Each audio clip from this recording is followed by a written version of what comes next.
Today's tutorial is all about using perspective warp in Photoshop, a powerful tool that lets you reshape the angle and depth of your photos as if you're adjusting the viewpoint of a scene. By the end of this video, you'll know exactly how to manipulate perspective to fix skewed architecture, enhance creative compositions, and make your images look more dynamic and professional.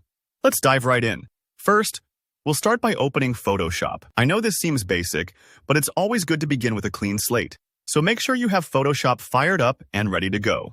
Once you're in, the next step is to open your photo. Think about what kind of picture will benefit from a perspective change. Maybe you've got a shot of a building where the lines don't quite line up, or a landscape that looks a little off-kilter. Whatever the case, just head over to File and select Open to bring your image into the workspace. So now that your photo is open, we're going to access the Perspective Warp tool. To do this, stay at the top menu and click on Edit. From the drop-down, you'll see Perspective Warp.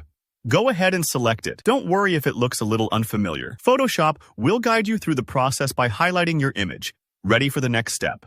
With Perspective Warp activated, you'll need to choose the area of your image you want to modify. You can do this by clicking and dragging to draw a grid over the part of the photo that you want to adjust. Take your time here. You can make the grid cover a small section, like the front of a building, or include the whole photo if you're planning on a sweeping perspective shift. The main idea is to give Photoshop a clear understanding of the structure, so it knows how to move everything when we start warping. When you're satisfied with your selection, simply hit Enter. This locks in the area, and now you'll be able to manipulate the perspective itself. At this point, you'll see little circles. These are anchor points at the edges of your grid. These points are your handles for tweaking the perspective. Click on one, and then gently drag.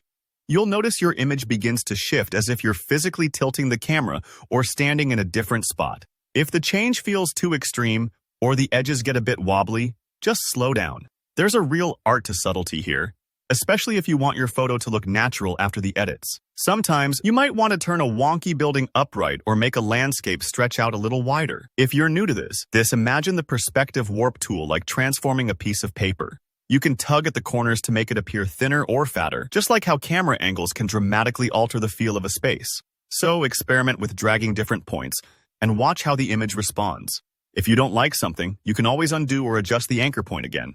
This part might take a few moments, and it's perfectly normal to try a few variations before you're happy.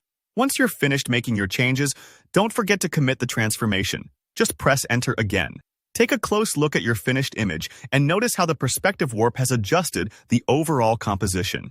You've just given your photo a new sense of dimension or straightened out those awkward angles like a pro. And that's the core of Perspective Warp in Photoshop.